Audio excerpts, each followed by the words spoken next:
আসসালামু আলাইকুম বন্ধুরা, আজকে আমি আপনাদের জন্য এনেছি খুবই ঘরোয়া ও সুস্বাদু একটি রেসিপি, কলার মোচার ভুনা। যারা ভিন্ন স্বাদের কিছু খেতে ভালোবাসেন তাদের জন্য এটা দারুণ হবে ইনশাল্লাহ। সবার প্রথমেই আমি নিয়েছি একটি মাঝারি সাইজের কলার মোচা।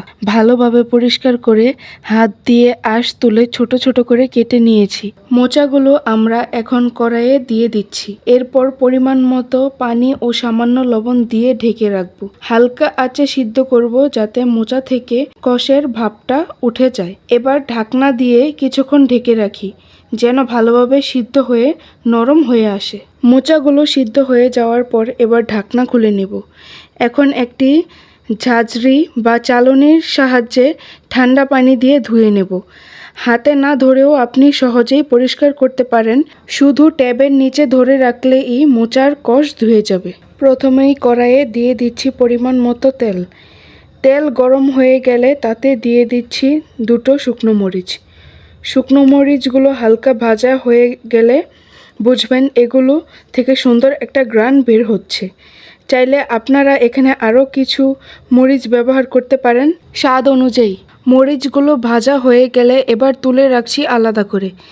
এরপর ওই একই তেলে দিয়ে দিচ্ছি 2টি তেজপাতা।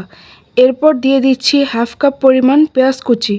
পেঁয়াজগুলো হালকা সোনালি হওয়া পর্যন্ত ভেজে নেব, এতে রান্নার ঘ্রাণ আরও ভালো হবে।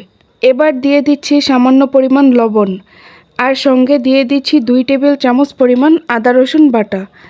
সব কিছু ভালোভাবে মিক্সড করে নিচ্ছি। মশলাগুলো যেন পুড়ে না যায় তাই একটু পানি দিয়ে দিচ্ছি, এতে কষাতে সুবিধা হবে। সব সময় বলি, রান্নায় কষানো হচ্ছে আসল চাবিকাঠি।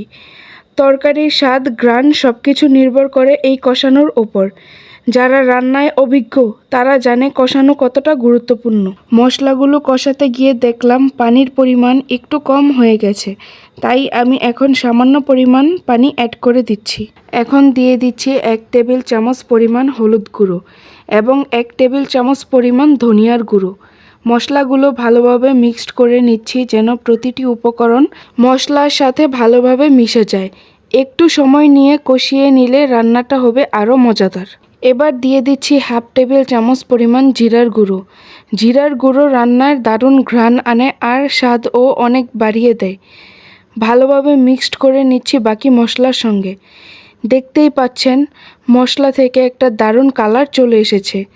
এখন দিয়ে দিচ্ছি আগে থেকে সিদ্ধ করে রাখা কলার মোচাগুলো। সব উপকরণ ভালোভাবে মিশিয়ে নেব যেন মশলার স্বাদ মোচার মধ্যে ভালোভাবে ঢুকে যায়। মশলার সাথে ভালো করে মিশিয়ে আমরা এখন দিয়ে দেব আগে থেকে ভেজে রাখা শুকনো মরিচ দুটো।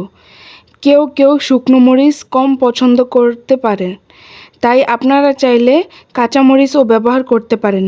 এতে স্বাদ থাকবে আরও তাজা আর চটপটে। বন্ধুরা, রান্নার রেসিপি বাই সুমাইরা আমাদের নতুন একটি ইউটিউব চ্যানেল। আপনাদের ভিডিওটি ভালো লাগলে like, comment, share and subscribe করে আমাদের পাশে থাকবেন। বন্ধুরা, দেখুন কেমন সুন্দর কালার এসেছে তরকারির। যখন এমন রং হয় তখন বুঝবেন তরকারি সম্পূর্ণ রান্না হয়েছে, সাথে মজাদার সুগন্ধও ছড়াচ্ছে। এখন সাবধানে তুলে নিচ্ছি। এমন রং, সুগন্ধ আর স্বাদ হলে তো সবাই পছন্দ করবে। গরুর মাংসও মন চাইবে না যদি এমন তরকারি সামনে থাকে। তাই ভালো রান্না আর প্রেজেন্টেশনই আসল মজা। আজকে এই পর্যন্তই। সবাই ভালো থাকবেন, সুস্থ থাকবেন। আল্লাহ হাফেজ।